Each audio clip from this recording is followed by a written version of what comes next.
1947 সালে ভারত স্বাধীন হয়েছিল 15ই আগস্টে।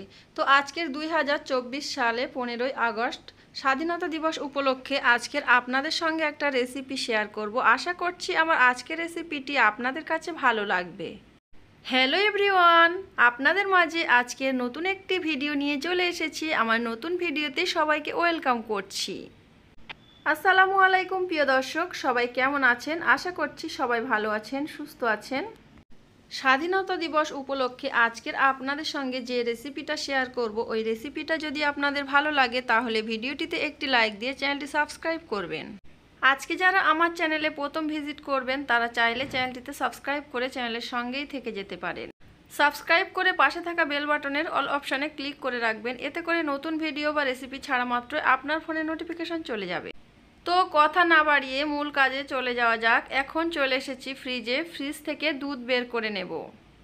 আজকের এই দুধ দিয়ে একটি রেসিপি আপনাদের সঙ্গে শেয়ার করব। দুধের প্যাকেট এখানে 2 প্যাকেট আছে, তো আমি একটা প্যাকেট নেব। আগে যে প্যাকেটটা এনেছে ওই প্যাকেটটা আমি নেব, আর আজকে যে প্যাকেটটা এনেছে ওটা আমি রেখে দেব।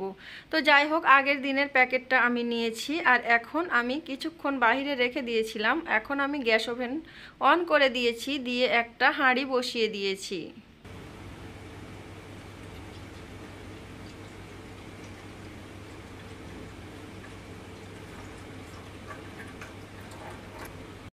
দুধটা আমি হাঁড়ির মধ্যে দিয়ে এখন আমি দুধের মধ্যে 2 গ্লাস পানি দিয়ে দেব।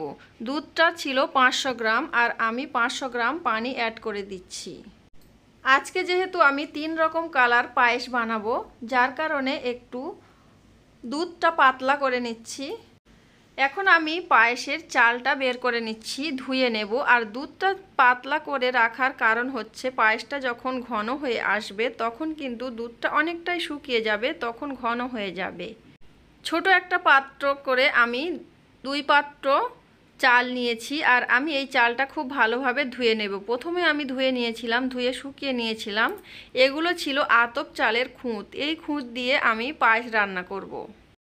আতপ চালের খুঁতটা আমি ভিজিয়ে রেখেছি কিছুক্ষণ। এখন আমি দুধটা ফুটিয়ে নিচ্ছি, মানে দুধের পাশে থাকতে হবে, না হলে কিন্তু এটা পড়ে গেলে কিন্তু নষ্ট হয়ে যাবে। যার কারণে এর পাশে দাঁড়িয়ে আছি, আমি গ্যাসের পাশে দাঁড়িয়ে আছি। আজকে যেহেতু আমি গ্যাস ওভেনে পায়েস রান্না করব, খুবই ইচ্ছা ছিল যে স্বাধীনতা দিবস উপলক্ষে কোনো একটা রেসিপি আপনাদের সঙ্গে শেয়ার করব। তো ইচ্ছা থাকলেই যে কোনো কাজ করা সম্ভব হয়। দুধটা ফুটে উঠেছে, আর আমি দুধের মধ্যে এখন চিনি দিয়ে দিচ্ছি। সব কিছু একসঙ্গে দিয়ে দেব। প্রথমে তো চিনিটা দিচ্ছি, চিনিটা দেওয়ার পরে সামান্য একটু লবণ দেব, আর 2 টুকরো এলাচ দিয়ে দেব। তো তেজপাতা দেব ভেবেছিলাম, কিন্তু তেজপাতাটা খুঁজে পাচ্ছি না। দুধের মধ্যে আমি সব কিছু দিয়ে এখন আমি দুধটা ফুটাতে দিয়েছি। আর এই যে এদিকে আমি কিছুটা চকলেট নিয়েছি, কাঁচা চকলেট।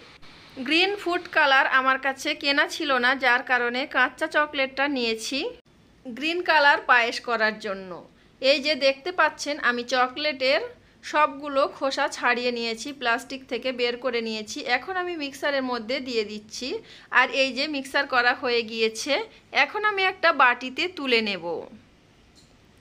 বাটিতে তুলে নেওয়ার পরে মিক্সারের মধ্যে যেগুলো লেগেছিল ওর মধ্যে একটু পানি দিয়ে ওটাও ধুয়ে নিয়েছি। এখন আমি ধোয়া পানিটাও এর মধ্যে দিয়ে দিচ্ছি।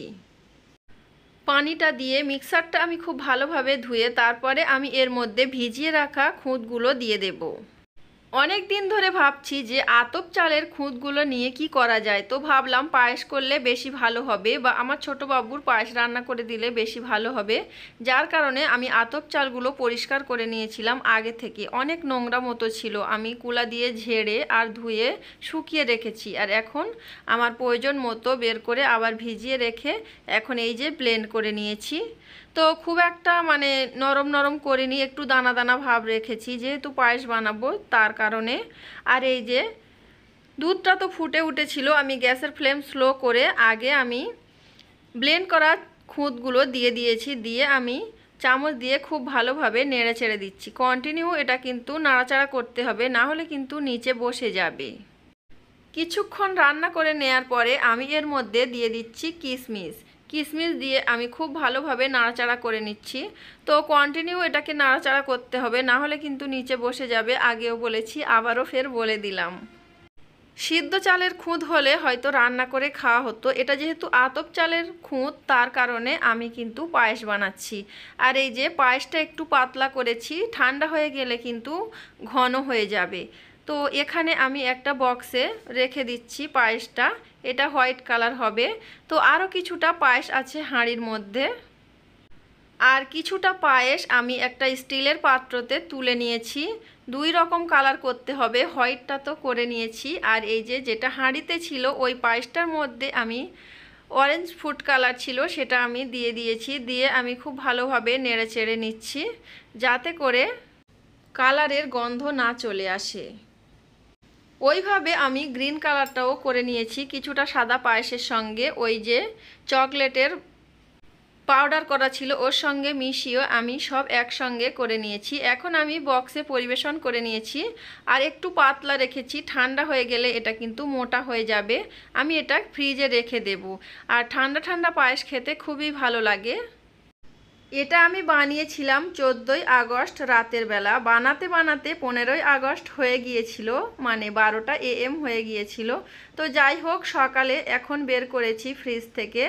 আমার রাফান বাবু খুবই এক্সাইটেড হয়ে আছে এই পায়েস খাবে। আমাদের ভারতের জাতীয় পতাকার কালার গেরুয়া, সাদা, সবুজ, তো 3 রকম কালারের পায়েস করেছি। আপনাদের কাছে কেমন লেগেছে অবশ্যই কমেন্ট করে জানাবেন। আমার রাফান বাবু বলছিল আম্মু ছুরি দিয়ে কেটে দেখো ওটা বরফি হয়ে গিয়েছে কিনা। তো ছুরি দিয়ে কেটে দেখছি, কিন্তু বরফি হয়নি, অনেকটা ঘন হয়ে গিয়েছে, একদম পারফেক্ট পায়েসের মতো হয়ে গিয়েছে। আমি এখন 3 রকম পায়েস একটা বাটিতে পরিবেশন করে আমার ছেলেকে খেতে দেব, আর সেটা আপনাদের সঙ্গে শেয়ার করে দিচ্ছি। আমার রাফান বাবু ভীষণ খুশি হয়েছে এই 3 রকম কালার পায়েস পেয়ে 15ই আগস্টের সকালবেলা। আমাদের দেশের জাতীয় পতাকার কালারের পায়েস রান্না করে দিতে পেরে আমি কিন্তু ভীষণ খুশি, আর আমার ছেলেও অনেক খুশি হয়েছে। ছেলের খুশি দেখে আমার বেশি খুশি লাগছে। তো যাই হোক, আমার ছোট ছেলেও অনেক খুশি হয়েছে, সে বারবার নিতে চাইছে, কিন্তু এতটা মিষ্টি জাতীয় পায়েস তাকে তো খাওয়ানো যাবে না। আমার রাফান বাবু খেয়ে বলছে খুবই সুন্দর হয়েছে আম্মু। আমাদের দেশের জাতীয় পতাকার কালারে পায়েস বানিয়েছি। আপনাদের কাছে যদি ভালো লাগে তাহলে প্লিজ ভিডিওটিতে একটি লাইক দিয়ে দেবেন। পায়েসটা খেতে এত মজা হয়েছিল বলে বোঝানোর মতো না, বিশেষ করে গ্রিন কালারটা তো বেশি মজা হয়েছিল, ওর মধ্যে থেকে চকলেটের একটা ফ্লেভার আসছিল। আমার কাছে তো ভীষণ ভীষণ ভালো লাগছিল। তো যাই হোক, পায়েস খেয়ে দুপুরের জন্য রান্না করেছি চিংড়ি দিয়ে লাউ রান্না। এটাও আপনাদের সঙ্গে শেয়ার করে দিলাম, ডিটেলসে আর শেয়ার করতে পারলাম না। আজকে তো আমার রুলস অনুযায়ী ভিডিও আপলোড করার ডেট, যার কারণে ছোট্ট ভিডিও আপলোড করতে একদমই ভালো লাগে না। 2 দিন পরে ভিডিও আপলোড করব, 9 মিনিটের না হলে কিন্তু একদমই ভালো লাগে না, যার কারণে আমি এই রান্না বান্নাটাও অ্যাড করে দিয়েছি।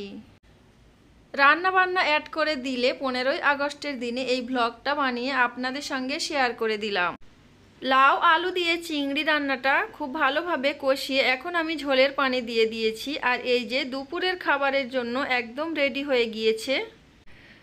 আজকের ভিডিওতে অনেক কথা বলেছি, একটা রেসিপিও শেয়ার করেছি। যদি কোনো ভুল করে থাকি তাহলে ক্ষমা দৃষ্টিতে দেখবেন। আর এই যে বিকালে আমার ছেলের আমেরিকা থেকে চকলেট এনেছিল আমাদের বাড়িওয়ালা আন্টি, তো আগে দিয়েছিল, আর আমার ছেলে অন্য সময় দুষ্টুমি করছিল আর তাকে এই চকলেটগুলো দিয়ে দিয়েছে। সে খুব মজা করে খাচ্ছে আর বলছে আম্মু ভিডিও করো। এটাও আপনাদের সঙ্গে শেয়ার করে দিলাম। আপনাদের সঙ্গে কথা বলতে বলতে ভিডিও শেষ প্রান্তে চলে এসেছি। তো আজকের ভিডিওটা এখানে শেষ করছি। সবাই ভালো থাকবেন, সুস্থ থাকবেন। আল্লাহ হাফেজ, আসসালামু আলাইকুম।